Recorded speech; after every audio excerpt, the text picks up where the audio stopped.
A gente volta a falar sobre os casos de gripe em vários estados do país, agora numa conversa com a infectologista e professora pesquisadora pela Unifesp, Nancy Belay. Professora, obrigada por conversar aqui com a Band News FM, por nos atender. Boa tarde, é um prazer.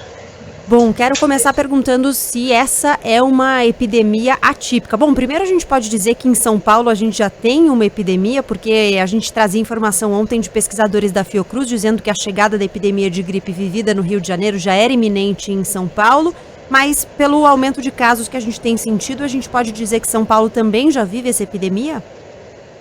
Sim, a gente já tem uma epidemia, né? Epidemia é sempre quando você tem um aumento do número de casos em relação ao esperado naquela época. Nessa época não é esperado ter nenhum caso de gripe ou pouquíssimos casos de gripe.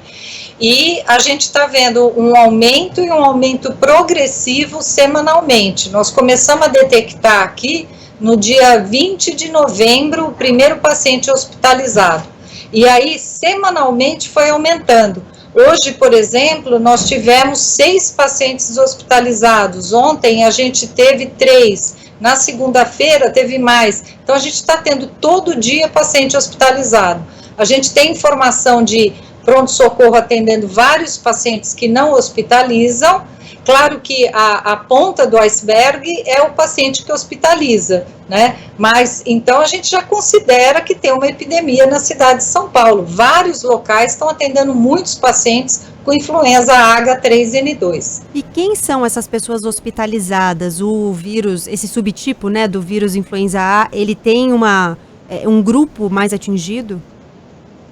Então, aqui no nosso hospital, olhei todos os nossos pacientes que hospitalizaram, todos são, a grande maioria, de grupo de risco, que é idoso, que é paciente com comorbidade, cardiopata, diabético, pneumopata, pacientes com câncer, pacientes com distúrbios outros metabólicos, criança, então a gente teve crianças hospitalizadas, e isso é o esperado, né? Normalmente os grupos de risco para influenza são os mesmos do Covid e mais as crianças. As crianças têm um impacto com influenza até maior do que com o Covid. Então, o que a gente está vendo é isso, além de gestantes, né? A gestante não é uma comorbidade, mas ela é uma condição de risco. E a gente já teve 3 gestantes que foram hospitalizadas desde o dia 20, no dia 20 foi uma gestante, para cá, hospitalizados com influenza H3N2. Uhum. A gente consegue descrever um pouco os sintomas? São sintomas comuns de gripes e são sintomas que se confundem com os da Covid-19? Então, a maioria das pessoas que está indo testar nos hospitais privados, que fazem a testagem em pronto-socorro, são pessoas que procuram, às vezes, achando que estão com Covid, né? Tem dor de garganta, espirra, tem tosse, tem mal-estar, tem dor de cabeça, né? Agora, normalmente, o quadro de influenza, ele, no início do quadro, em geral, ele não complica como o Covid. Ele pode complicar, mas a complicação é muito menor do que os casos de Covid. Mas o quadro leve de influenza, a gente chama de leve, mas para quem tem não é leve. É um quadro com muita cefaleia, com muita mialgia, mal-estar, calafrio, o indivíduo fica 3, 4 dias com febre elevada, perde o apetite, mesmo indivíduos jovens. Então é um quadro intenso, embora não seja um quadro que complica frequentemente, é intenso. Agora, em grupos de risco pode complicar, como eu estou te dizendo, né? Nós já tivemos mais de 20 pacientes hospitalizados desde o dia 20 de novembro. E para você ter uma ideia, no mês de novembro eu tive 3 ou 4 pacientes hospitalizados com Covid. Então, realmente, a gente está tendo uma inversão aí da etiologia da internação de doença respiratória grave. Essa é mais uma preocupação que a gente deve ter para as festas de fim de ano, em que a gente deve ter encontros de famílias, por exemplo, ou reuniões de pessoas de maneira geral?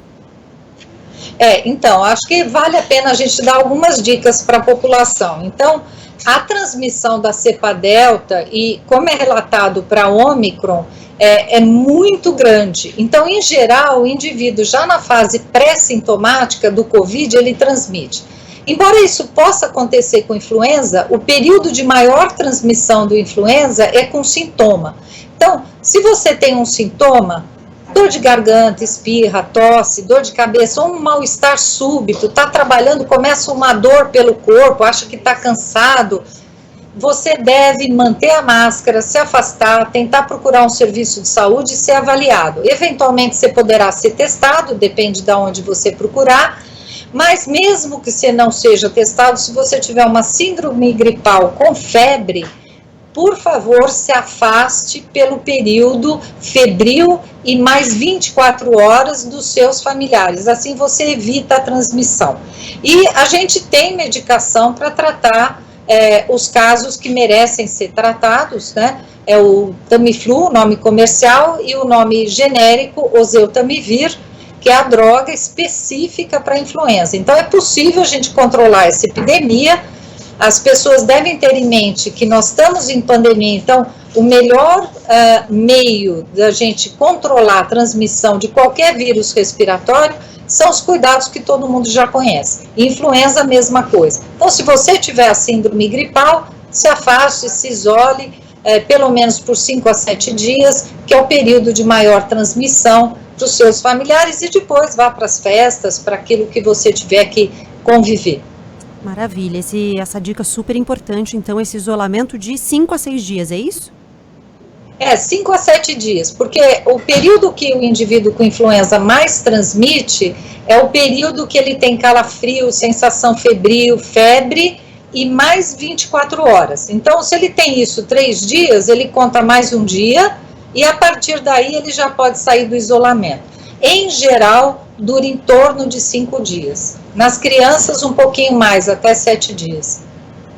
Perfeito. Doutora Nancy Belay trazendo informações aqui pra gente, infectologista, professora, pesquisadora pela Unifesp. Muito obrigada pela gentileza do seu tempo e até uma próxima oportunidade.